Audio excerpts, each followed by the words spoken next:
ফের গ্রেফতার অনুব্রত মণ্ডলের প্রাক্তন দেহরক্ষী সাইগাল হোসেন। ফের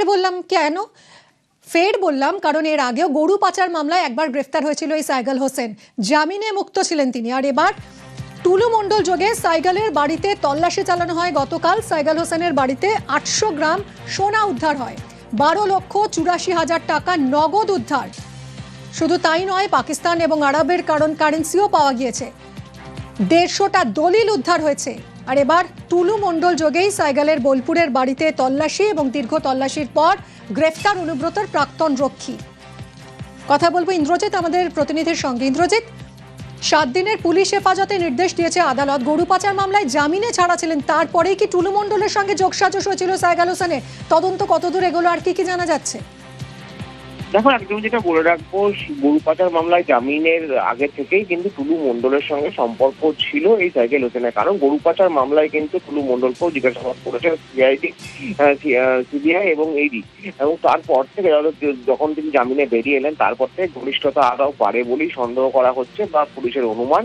আর তার জন্যই কিন্তু তার বাড়িতে তল্লাশি চালানো হয়েছে। এবং এই টুলু মণ্ডল কাণ্ডে যে সমস্ত ব্যক্তিদেরকে আগে গ্রেফতার করা হয়েছে তাদের কাছ থেকে কিন্তু সাইগাল হোসেনের নামটা বেরিয়ে এসেছিল। এবং সেই মতো তাদের বাড়িতে বোলপুরে রবীন্দ্রপতি বাইপাসে যে ফ্ল্যাট, সেই ফ্ল্যাটে তল্লাশি চালিয়ে কিন্তু সোনা, টাকা এবং বিদেশি কারেন্সি উদ্ধার করা হয়েছে।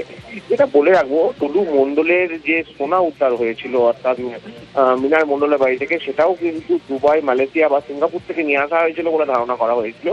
ঠিক তেমনই কিন্তু এবার সাইগাল হোসেনের বাড়ি থেকে পাকিস্তান বা দুবাইয়ের কারেন্সি উদ্ধার হয়েছে।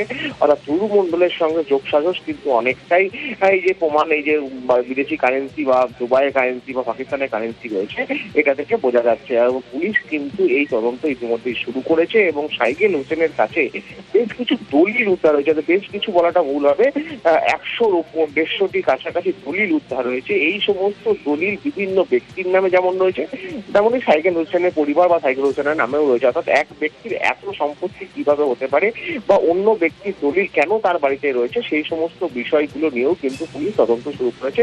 অর্থাৎ টুলু মণ্ডলের যে সম্পত্তি, সেই সম্পত্তি বা টাকা, সেই টাকা কি সাইগাল হোসেন কোথাও ব্যবহার করেছে বা সাইগাল হোসেনের যে সমস্ত ব্যবসা তিনি শুরু করেছিলেন সেই সমস্ত ব্যবসায় কি টুলু মণ্ডল বিনিয়োগ করেছেন, এই সমস্ত বিষয়গুলি কিন্তু দেখতে শুরু করেছে বীরভূম জেলা পুলিশ।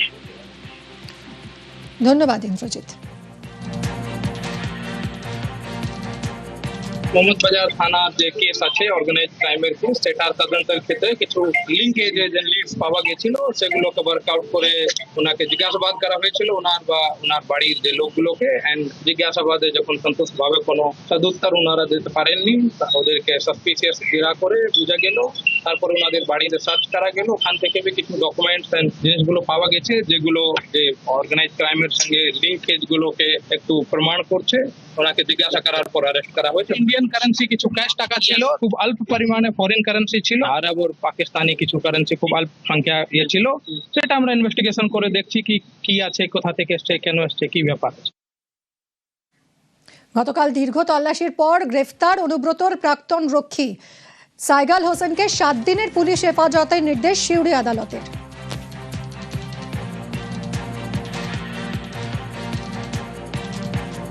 আমরা পিসিপিআর চেয়েছিলাম এবং 7 দিনের পিসিপিআর আমরা চেয়েছিলাম, 7 দিন অ্যালাউ হয়েছে। পরবর্তীকালে 23 তারিখে ওনার প্রোডাকশন আছে। এবার বাড়ি থেকে প্রচুর ল্যান্ড ডিড পাওয়া গেছে, প্রায় 150-র কাছাকাছি। ইন্ডিয়ান কারেন্সি নোট পাওয়া গেছে 12 লাখ টাকার উপরে, 800 গ্রামের কাছাকাছি একটা গয়না পাওয়া গেছে। টোটাল পাকিস্তানের কারেন্সি পাওয়া গেছে। আমি কোর্টে বললাম যে আমাদের ডিউরিং ইনভেস্টিগেশনে যেগুলো পাওয়া গেছে আপনারা শুনেছেন বলে, তো ওই বেসিসে আমাদের ইনভেস্টিগেশনটা আগে এগোবে, তারপর দেখা যাক কি হয় ইনভেস্টিগেশন। ফের গ্রেফতার অনুব্রত মণ্ডলের প্রাক্তন দেহরক্ষী। বোঝা যাচ্ছে কেউ কেউ হঠাৎ কেন ভালো তৃণমূলে চলে যাচ্ছে। নাম না করে কাকে নিশানা করলেন কুণাল ঘোষ? কিন্তু ক্রমশ বোঝা যাচ্ছে যে কোনো লোক কেন হঠাৎ ভালো তৃণমূলে চলে যাচ্ছেন। এত টাকা রাখবো কোথায়, এত গয়না রাখবো কোথায়, এত মিল রাখবো কোথায়, এত সম্পত্তি রাখবো কোথায়। এই যারা গেছে ভালো তৃণমূলে তাদের বেশ কয়েকজনের ক্ষেত্রে তো এটাই প্রযোজ্য। এবার দেখতে হবে এই সাইগাল এত সাহস পেল কি করে, কাদের মদত ছিল। আরো অনেকের নাম আসবে, মন্তব্য দিলীপ ঘোষের।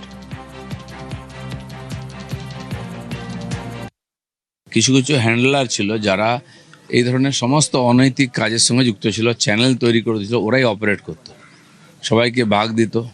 তো সেইখান অবধি না পৌঁছালে এটা বন্ধ হবে না, আর সত্যি সত্যি যারা অপরাধী তারা ধরা পড়বে না। তো এবার ধীরে ধীরে যত তদন্ত এগোচ্ছে তত ভেতরে ঢুকছে, আরও অনেকের নাম আসবে।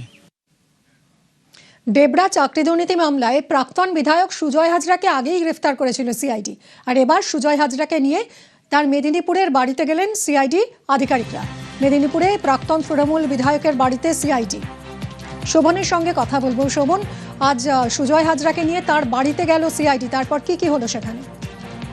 দেখো, আমরা আগেই জানি যে দেবরাজ যে চাকরি দুর্নীতি মামলা, সেই চাকরি দুর্নীতি মামলা ইতিমধ্যেই সিআইডির হাতে গিয়েছে, সেই মামলার তদন্ত। এবং গত বুধবার কিন্তু মেদিনীপুর জেলা আদালতে সিআইডির তরফে তাকে সুজয় হাজরাকে নিজেদের হেফাজতে চেয়ে আবেদন জানানো হয় এবং সেই আবেদনের ভিত্তিতে কিন্তু 7 দিনের সিআইডি হেফাজতের নির্দেশ দিয়েছিল আদালত। তারপরেই কিন্তু মেদিনীপুর থেকে সিআইডির আধিকারিকরা তাকে ভবানী ভবন নিয়ে যায়, সেখানেই জিজ্ঞাসাবাদ চলছিল এতদিন ধরে। তারই মধ্যে দেখা গেল আজ দুপুর 1:25 নাগাদ সিআইডি আধিকারিকরা সুজয় হাজরাকে নিয়ে তার নিজের মেদিনীপুরের বাড়ি, সেই মেদিনীপুরের বাড়িতে উপস্থিত হন। সেখানে প্রায় 50 মিনিট ধরে তাকে বাড়ির মধ্যে নিয়ে গিয়ে তাকে জিজ্ঞাসাবাদ করা হয় এবং বেশ কিছু নথি সংগ্রহ করা হয় বলে প্রাথমিকভাবে জানা যাচ্ছে। এবং তারপরেই 50 মিনিট পর তাকে নিয়ে সেখান থেকে বেরিয়ে ভবানী ভবনের উদ্দেশ্যে রওনা দেন সিআইডি আধিকারিকরা।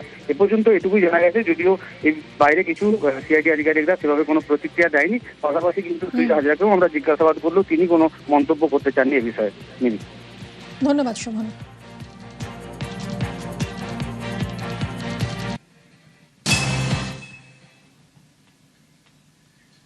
হুগলির আরামবাগে নার্সিংহোমে একেবারে ধুন্ধুমার কাণ্ড। চিকিৎসায় গাফিলতির অভিযোগে নার্সিংহোমে ভাঙচুর, রোগীর আত্মীয়দের ধুন্ধুমার কাণ্ড। সেই মুহূর্তের ছবিটা আপনাদেরকে দেখাবো। চিকিৎসা না হওয়ায় অবস্থার অবনতির অভিযোগ।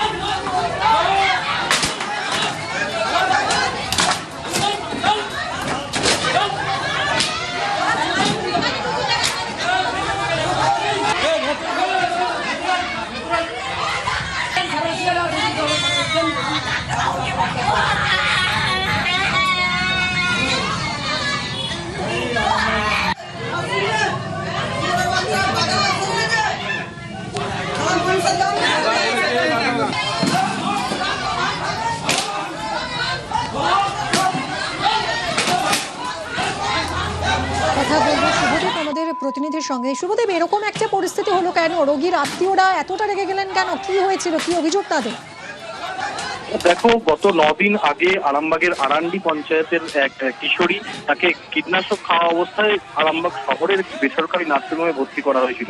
পরিবারের লোকজনের যেটা অভিযোগ, 9 দিন ধরে তার চিকিৎসার উন্নতি কিছু হয়নি, স্বাস্থ্যের অবনতি হচ্ছে এবং বারবার রোগীর আত্মীয়রা রোগীকে দেখতে চাইলে হাসপাতাল যে নার্সিংহোম কর্তৃপক্ষের তরফে কিন্তু নানা রকম বলা হচ্ছে, তাদেরকে সঠিক তথ্য দেওয়া হচ্ছিল না। এবং এদিন সেই কারণেই ফের তারা দাবি জানায় যে তাদের রোগী কেমন আছে তা জানানোর জন্য, কিন্তু বিভিন্ন রকম বিভ্রান্তিকর তথ্য দেওয়া হচ্ছে এমনটা অভিযোগ তুলেই কিন্তু খেপে যান রোগীর আত্মীয় স্বজনরা। তারা সামনে চিকিৎসকদের না পেয়ে নার্সিংহোমের সামনে ব্যাপক ভাঙচুর চালায় এবং খবর পেয়ে হাসপাতাল কর্তৃপক্ষ কি বলছে? দেখো, এই বিষয়ে এখনো পর্যন্ত কিন্তু হাসপাতাল কর্তৃপক্ষের কোনো বক্তব্য মেলেনি। তাই এই মুহূর্তে যেটুকু খবর, যে তারা রোগীর আত্মীয়দের বোঝানোর চেষ্টা চালাচ্ছে এবং সেই রোগী এখনো যেহেতু জীবিত আছেন, তার চিকিৎসার যাতে অবনতি নতুন করে না হয় সেই জন্যই তারা এখনো পর্যন্ত কথাবার্তা চলছে এবং পুলিশও ঘটনাস্থলে রয়েছে। এখন পরিস্থিতি কি? পুলিশ এসেছে?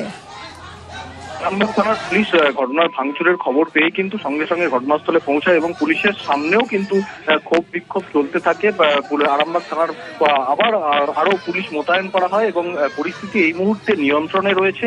তবে এই মুহূর্তে হাসপাতাল কর্তৃপক্ষ, নার্সিংহোম কর্তৃপক্ষের সঙ্গে পুলিশ সহ পরিবারের লোকজনকে নিয়ে একটি আলোচনা চলছে। যদি সেই আলোচনায় কোনো সমাধান না হয় তাহলে পরিবারের লোকজন জানিয়েছেন তারা থানায় লিখিতভাবে এ বিষয়ে অভিযোগ জানাবেন নার্সিংহোম কর্তৃপক্ষের বিরুদ্ধে। ধন্যবাদ শুভদেব।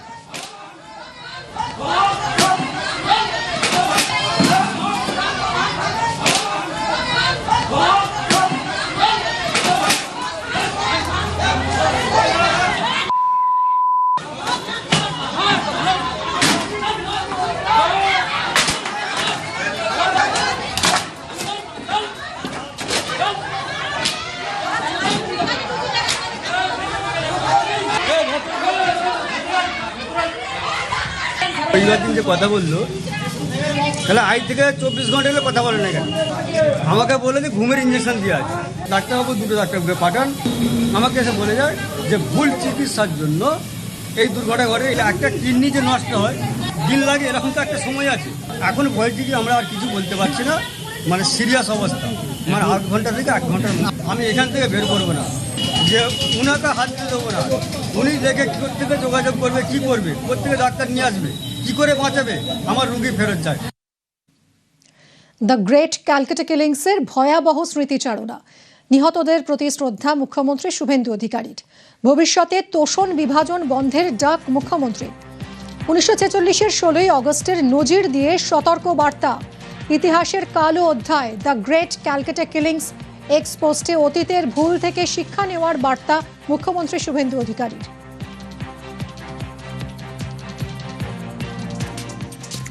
তিনি লিখেছেন, 16ই অগস্ট 1946 আমাদের প্রিয় কলকাতা এক ভয়াবহ হিংসা ও রক্তক্ষয়ের অন্ধকারে নিমজ্জিত হয়েছিল।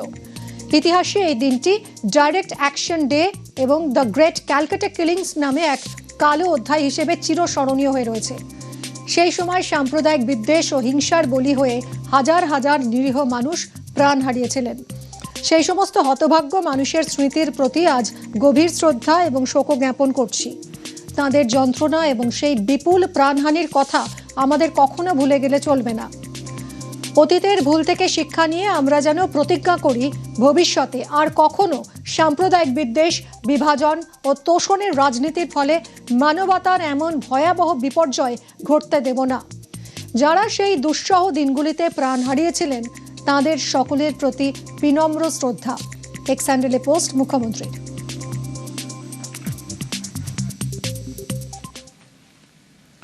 দ্য গ্রেট ক্যালকাটা কিলিংস 1946 সালের 16ই অগস্টের স্মৃতিচারণ। কলকাতায় হিন্দু সংহতির মিছিল। আমার স্ট্রিট থেকে রানী রাসমণি রোড পর্যন্ত মিছিল।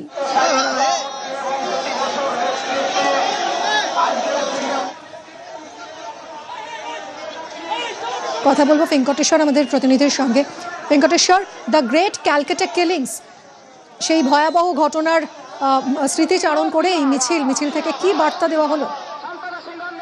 1946 সালের আজকের দিনেই গ্রেট ক্যালকাটা কিলিং এর মতো ঘটনা ঘটে। সেই অভিশপ্ত দিনকে আমরা আগেও দেখেছি পালন করতে হিন্দু সংহতিকে। আজকেও গোপাল মুখোপাধ্যায়ের স্মরণে হিন্দু সংহতি তারা আমার স্ট্রিট থেকে রানী রাসমণি পর্যন্ত তারা মহামিছিল করলো।